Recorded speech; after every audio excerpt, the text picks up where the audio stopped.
B, man, do me a favor, alright? What? If Bishop calls up, he comes by, tell him I ain't here. Why, don't you like Bishop anymore? Why you ask so many questions, man? His music is still the most requested on UK prison radio. The list of hip-hop artists who reference Tupac continues to grow. Eminem, YG, 50 Cent, and the new generation, like Bishop Nehru, who took his name from Tupac's debut film, Juice. Remember how I came about him, but it's been a long time. You know, and I feel like everybody should take their music passionately. And he, showed it he wasn't afraid to show it. I could just feel Tupac, where he's coming from sometimes, and I could feel like he's there with me and he's talking to me. And as a kid, that's something that you need sometimes. Like, here's the thing, though. Like, literally, I could tell you 4 Pac songs. Like, he's got 4 classics for me. California Love, Dear Mama. Tupac got so many verses, though. This is the thing. Tupac got so many verses. So here's the thing I will argue with you on. This is what I will argue with you on.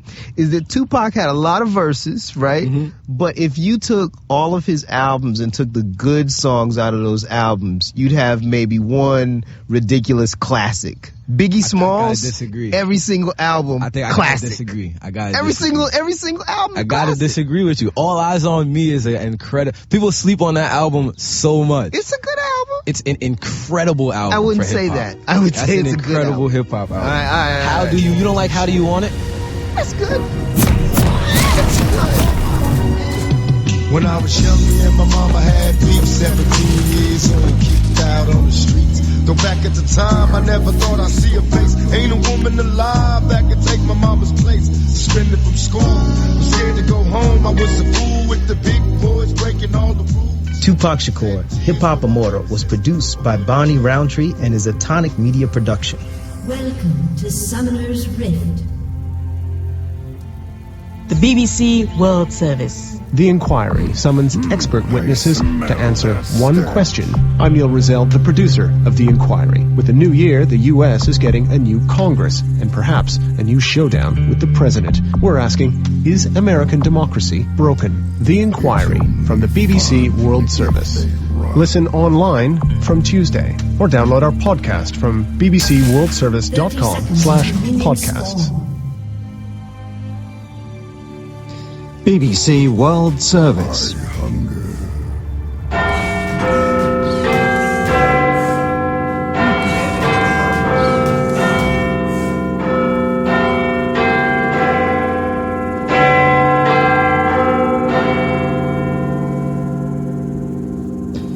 BBC World Service. Now the strikes of Big Ben for midnight Greenwich Mean Time.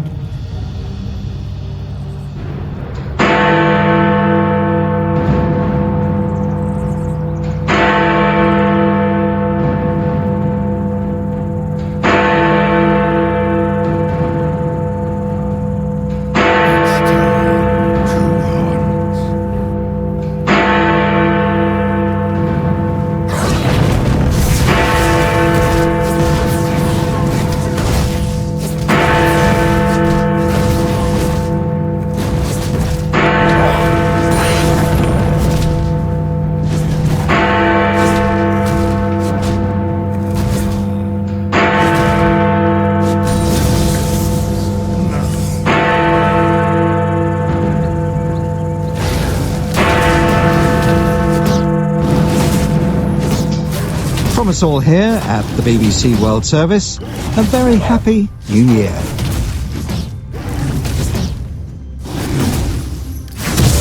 BBC News with Nick Kelly. The United States has described the Palestinian decision to apply for membership of the International Criminal Court as an escalatory step which will not achieve any of the outcomes desired by the leadership. The decision by the Palestinian leader Mahmoud Abbas to apply for ICC membership could open the way for investigations into alleged Israeli war crimes in Gaza and the West Bank. Here's our Washington correspondent, Rajini Vaidyanathan. The US State Department says it's deeply troubled by the decision by Mahmoud Abbas to seek membership of the ICC. A spokesman said the move was counterproductive and would badly damage the atmosphere with the Israelis. America maintains that the best path forward is for direct negotiations to resume. But US-led peace talks collapsed last April, and Palestinians are now looking to other international bodies to make their case heard. Israel has warned that moves to join the ICC could open the Palestinians to prosecution too. Chinese state media are reporting that at least 35 people have been killed and more than 40 others injured in a crash during New Year celebrations in the city of Shanghai. John Sutcliffe is there. Amid the discarded shoes and other scattered personal belongings, ambulance workers tried to resuscitate some of the victims while a ring of police kept back the crowd. Thousands of people had turned out to see in the new year along Shanghai's riverfront known as the Bund, a large open space between the water and the vast sweep of colonial buildings from China's pre-communist days. Last week, state media had announced that the annual countdown on the Bund had been cancelled because of crowd control issues. The government says an inquiry has begun. A big fireworks display has ushered in the new year for the first time in the mainly Muslim north of Nigeria. The event at a new sports centre in the city of Kano was by invitation only. But reports say large numbers of people showed up around the venue and security officials struggled to keep control of the crowds. The organisers of the fireworks show said they wanted Kano to join other major cities in the world to celebrate the new year. Tight security was in place. At least 15 people were killed in Afghanistan when a wedding party was hit by a rocket. More than 40 people were wounded, including women and children. Here's Roger Walker. The rocket struck a house during fierce fighting in the Sangin district of the southern province of Helmand. Afghan security forces have been fighting insurgents there in the 6 months since US troops withdrew from the area. The house is being used to host the wedding ceremony. The owner said that 9 of his own children were missing after the rocket struck as guests waited for the bride to arrive. The incident happened on the final day of the United States and NATO combat missions in Afghanistan. World news from the BBC. Migrants on a Moldovan cargo ship seized by the Italian authorities have told dramatic stories of how they were abandoned by people traffickers. Coast Guard personnel took control of the Blue Sky M as it neared Italy's rocky southern coast with more than 900 mostly Syrian migrants on board. The vessel was navigating on autopilot with no crew on board. The freighter has docked at the port of Gallipoli in southern Italy. Migrants were taken to a local school and gymnasium. The United States has said it's deeply concerned about reports that several high-profile Cuban dissidents were detained ahead of a planned protest in Havana's Revolution Square on Tuesday. The incident comes 2 weeks after Presidents Obama and Raul Castro announced the US and Cuba would normalize relations. Leonardo Rocha has more. Organizers of the protest said they wanted to test the tolerance of Cuba's communist government in the light of the historic agreement of December the 17th. Hours before the protest, dissidents say police detained several opposition activists. The American State Department has issued a statement saying it will continue putting pressure on Cuba to respect human rights and freedom of speech. Lithuania has joined the euro, the last of the 3 Baltic countries to do so. The common currency replaced the Lithuanian litas at midnight. President Dalia Grybauskaitė said adopting the euro was a symbol of deeper economic and political integration with the West. Lithuania was the first Soviet republic to break away from Moscow and join the European Union and NATO in 2004. Russia's actions in Ukraine have raised fears in the Baltic states, all of which have large ethnic Russian minorities. And Pope Francis has used an end-of-year homily to denounce corruption in Rome. Speaking in St. Peter's Basilica, the Pope said the practice was an attack on the poor and vulnerable, demanding moral and spiritual renewal in the city. BBC News. Thank you very much, Nick. You're listening to the Newsroom from the BBC World Service with Oliver Conway. And coming up, we'll hear live from the New Year celebrations here in London, plus more on the Palestinian effort to join the International Criminal Court. But first to Shanghai, where, according to Chinese media, at least 35 people have died in a stampede during the New Year celebrations.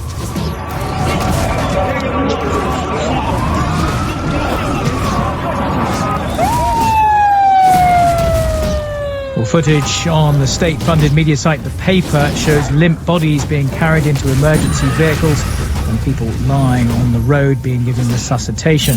Let's go to Shanghai, our correspondent there, John Sudworth. John, what more can you tell us?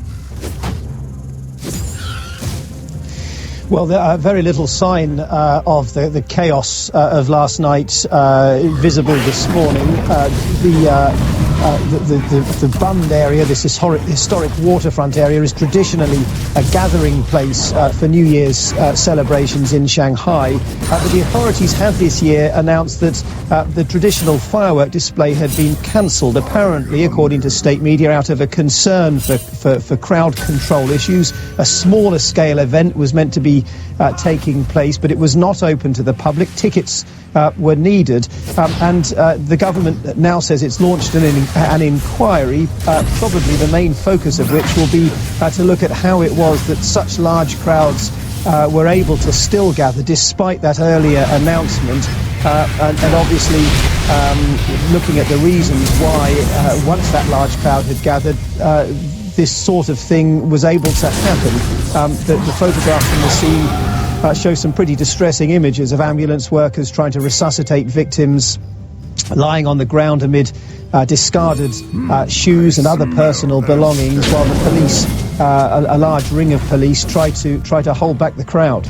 Yeah, huge crowds there. Those pictures of the people gathered before the celebrations just show packed streets, so it's understandable how this could have happened. But any details about what actually triggered the stampede? There are a number of reports on some newspapers saying that someone was throwing money around. Yeah, very, very difficult to know how accurate they are. That will obviously be part of the inquiry. It's interesting. I mean, this area along the Bund, it's a large open space, a pretty wide thoroughfare between the buildings and the water, a large promenade. This looks like it happened just below the promenade at sort of street level. Very difficult to know what sort of crowd control measures were in place, how free the crowd was to move. And as you say, these reports of people throwing money around, I think that will all, of course, feed into the inquiry as to exactly what triggered this stampede. But I think the broader focus of concern will be with the announcement that there was apparently no public event taking place on the Bund, how it was that the authorities weren't able to foresee and the police perhaps weren't able to prepare adequately for the huge numbers that we did see there last night. John Sudworth there, live from Shanghai. A day after the UN rejected a resolution to end Israel's occupation of the Palestinian territories, the Palestinian leader, Mahmoud Abbas, has responded by signing 20 international agreements, among them the Rome Statute founding the International Criminal Court. That means the Palestinians are trying to join the court, and if they get in, they may persuade it to investigate alleged Israeli war crimes in Gaza and the West Bank.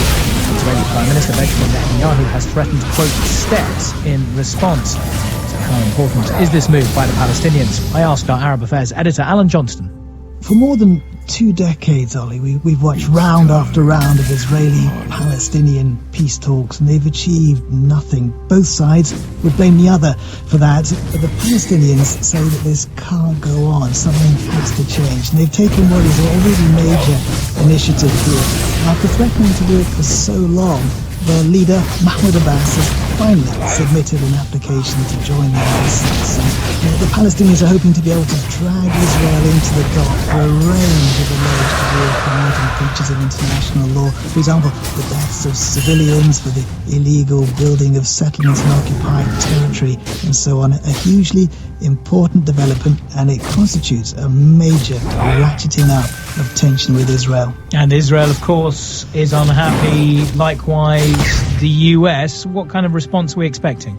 Well, first of all, that signing ceremony was broadcast live on Palestinian territory, and in the minutes afterwards there were fireworks over Ramallah. There will be jubilation in many parts of Palestinian territories tonight. Many Palestinians wanting to see Israeli generals and officials answer for their actions in the occupied territory. The alleged crimes, but this is a move that was always going to infuriate the Israelis, and very swiftly their Prime Minister Benjamin Netanyahu promising unspecified countermeasures. He said the Palestinians had more to fear from the ICC than Israel did, and this bid to join the court could lead to attempts to prosecute Palestinian militant groups like Hamas for their alleged crimes. For example, indiscriminate rocket fire launched at Israeli population centres. Alan Johnson on the Israeli response to that Palestinian move. I asked Regina Vaidyanathan in Washington what the US was saying. We've had a reaction from the State Department. Some quite strong language from them, actually. They say that they are deeply troubled by today's Palestinian action regarding the ICC. They describe it as an escalatory step that won't achieve any of the outcomes that most Palestinians have long hoped for. They say that the action is entirely counterproductive and say that it badly damages the atmosphere with the very people with whom they ultimately need to make peace. Such actions only push the parties further apart, they go on to say, so they don't endorse the action. Now, of course, this ICC move follows that failed effort at the UN, other countries recognising the Palestinian state. Is all this diplomatic efforts having any effect in changing US attitudes towards the Palestinians? Well, it's certainly not changing the US course of action. The US still maintains that restarting negotiations is the way forward. Of course, peace talks collapsed in April of 2014, and that was after some intense shuttle diplomacy by the US Secretary of State John Kerry. Now, what it seems to be the case is that the Palestinians are now taking different avenues to try and achieve their goals. So not necessarily seeing the US as the key broker to any deal. Of course, it's worth mentioning that the US is a key ally of Israel and believes that getting both Israelis and Palestinians together and to talk is the way forward. Regina Vaidyanathan in Washington. Well, a few minutes ago, the new year began here in Britain, and for the first time, people coming to watch the annual fireworks display in central London had to buy tickets. Our reporter, Leslie Ashmole, is with the crowds on the embankment by the River Thames. And Leslie, was the atmosphere any different, given that this was a ticketed event? Yes, it was different, and actually it was different for the better, to be honest. I've covered this for many, many years, and for the last couple of years, 500,000 people in quite a narrow strip of land was frankly too crowded, and people, just couldn't. We were worried with their children and so on. It is much, much better. It's only 100,000 people being allowed here this year, and there's been space for people to party, and my goodness, have they partied? Mark, you have been leading the party in style. Oh, we had a great time, and you know what I love about London is this place is actually diversity of every fucking culture, and it's all. We score in the World Service. Really like that. It's not a good thing, never mind, we can apologise for that. What have you liked about this display, the firework display tonight? It's unbelievable! The fireworks, they're second to none. They came out of the blue, and I thought we were just here for a few fireworks. Because the thing is, what the world needs to know is London actually has about 10-11 minutes worth of fireworks, and they don't come out of the blue, of course, but they come shooting out of the London Eye. Have you had a good time, sir? A thumbs up doesn't work on the radio either. You've lost your voice. Okay, good. Well, you can tell it's all going swimmingly down by the banks of the Thames. Honestly, it's been a much, much better atmosphere than there really has been over the last few years. Let's speak to these young ladies. Leslie, we're out of time, so I think we're gonna leave it there. But many thanks indeed. Apologies for the rude word. Unfortunately, these are the perils of live radio. On New Year's Day 1977, The Clash played at a tiny music venue in London. The Roxy Club in Covent Garden was, it's claimed, the spiritual home of punk. That gig was filmed by Julian Temple for a project which eventually he abandoned. 38 years on, the director has put the film together as a reminder of punk's heyday. With more, here's Vincent Dowd. London's burning! London's burning! Julian Temple's made much of his career with films about rock music. In 1976, as a student at the National Film School, he met Mick Jones, Joe Strummer and Paul Simonon, the original members of punk band The Clash, just before punk got big.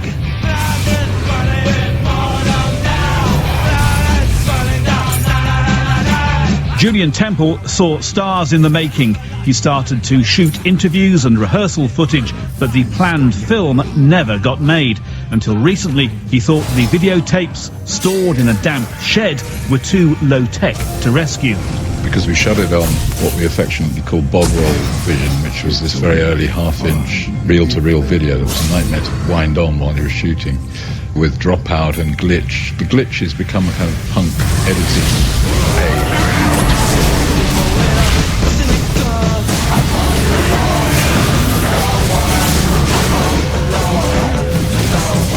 Almost 4 decades on, a new documentary premiered on BBC TV has been edited from unseen concert footage and interviews. You get this whole explosion, like new groups and media saying, yeah, they're kicking out the rock establishment. Let's call it the new wave. Let's call it punk rock.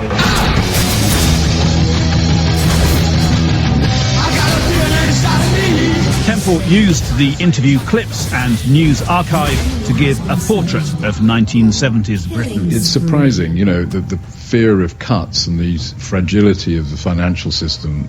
You know, when David Cameron said the headlights are flashing on the world financial dashboard, it's not that different. God, ever seen going on about the IMF and this whole sense, you know, everyone's got to tighten their belts and cuts.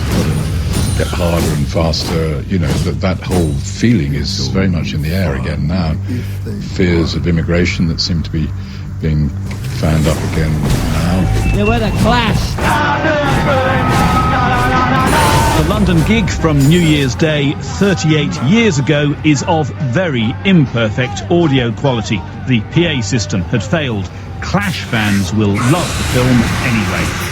It's based around, it turns on a particular gig at the Roxy Club. Yes, again with hindsight it's become this kind of mythic punk venue. At that time it was just a cheesy ex-gay disco, which did last for 100 days and got progressively worse and worse, and fewer of the actual original punks went there week after week. The 2 surviving original members of the band have approved the project. Joe Strummer, co-writer of this song, among others, died in 2002.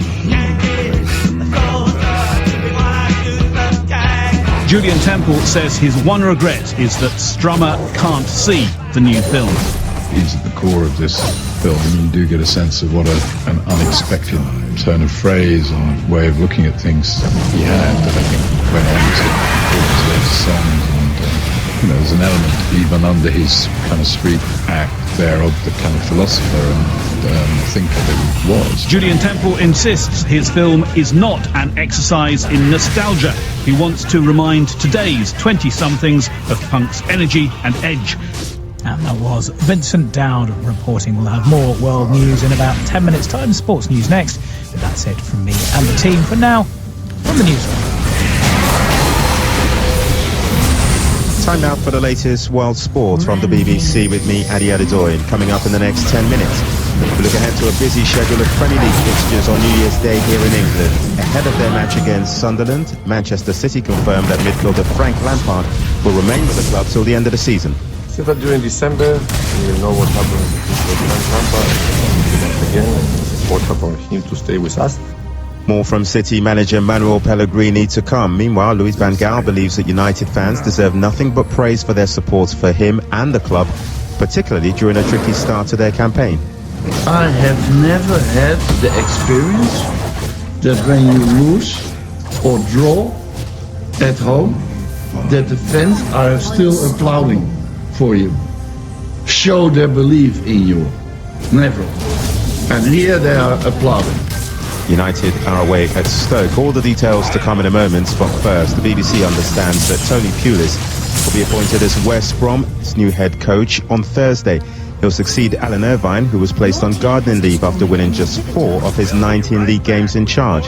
The major stumbling block to Pulis' appointment has been West Brom's preference for a head coach, with transfers handled by a technical director and a sporting director, while Pulis is a manager used to taking charge of all such matters. Our sports news reporter David Ornstein broke the story and explains how they got around that issue. Well, this was the big question. Would Tony Pulis be able to work in West Brom's continental structure? The answer would appear to be yes, after quite a bit of dialogue and negotiation. So Terry Burton is the technical director at West Brom, and Richard Garlick is essentially the sporting director. And previously, all head coaches have reported in to them. Before Terry Burton arrived, Dan Ashworth was at the club, who's now at the FA, and they would deal straight directly with Jeremy Peace, and they would get the transfer deals done and leave the head coach to the coaching on the training pitch. Now, Tony Pulis was very clear through his advisors, because he hasn't met with Jeremy Peace yet. That's likely to come on Thursday, but his advisors have been with him for a long time, and they expressed his demands to be in sole control of first team matters, all first team matters, and that includes players coming in and out of the club.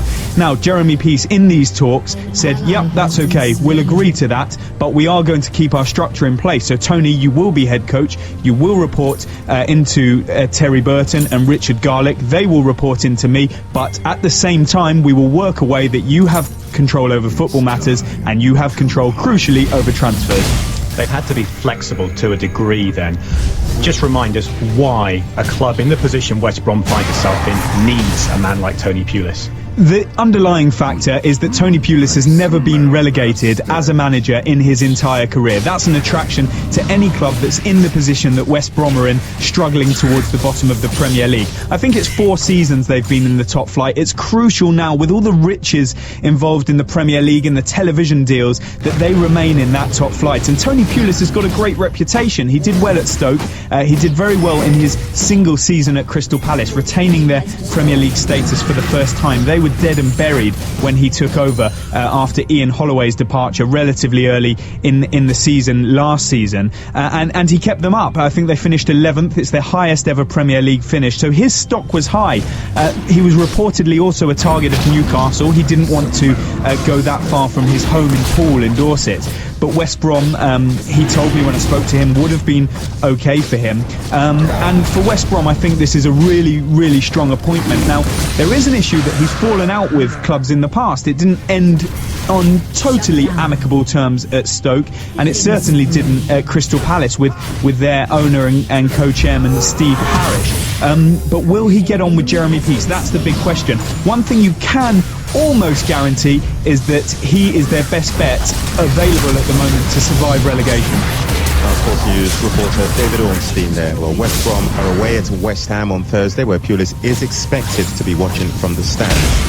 Defending champions Manchester City host Sunderland for their first game of 2015. City will have Frank Lampard in their squad for that game.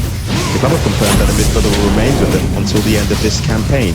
It means he won't join up with his Major League Soccer side, New York City FC, until after their season begins in March. Here's the City manager, Manuel Pellegrini. Yes, he's in the squad list for tomorrow. Well, I said that during December we will know what happened with the future of Frank Lampard. Once again, it's important for him to stay with us. Today we finish December, so I hope that today we will have the last one. And how much longer do you expect him to be with you for? I hope till the end of the season. Well, Burnley were City's visitors on Sunday, coming away with a point after fighting back from 2-0 down. So how much encouragement does that give the Sunderland manager, Gus Poyet? I'm realistic and honest, you know. If you want to play Man City and everybody fit, you got a problem. Now, if a few players are going to be injured and between them is Aguero, I think you got a better chance, with any doubt. It's not being a respect to the rest. The guy is Aguero, and he's different. And the top of guy is Zeko, and things that always you can take advantage, because definitely there are difference in that game. I've been watching Silva from the time we came back in the injury, and we now start. But we need to do that. That's the main thing. The opening Premier League fixture of 2015 sees Stoke City host Manchester United. Louis van Gaal said he was surprised by the support he received from United supporters during a difficult start to his reign as manager. I have never had the experience that when you lose or draw at home, that the fans are still applauding for you. Show their belief in you. Never. And here they are applauding. Stand up and applaud. Unbelievable. And that's why I'm thanking the fans, because they were very important in my first 6 months. It is Chelsea are away and Tottenham at a late kick-off. Fifth place Arsenal are away to Southampton, who are a place above them in the table. Ahead of that game, the Arsenal manager Arsene Wenger has called for an independent panel to be created for the power to issue retrospective suspensions for diving. The issue was highlighted again on Sunday when Chelsea's Cesc Fabregas was shown a yellow card for diving, only for replays to show he'd actually been fouled. The panel, as proposed by Arsene Wenger,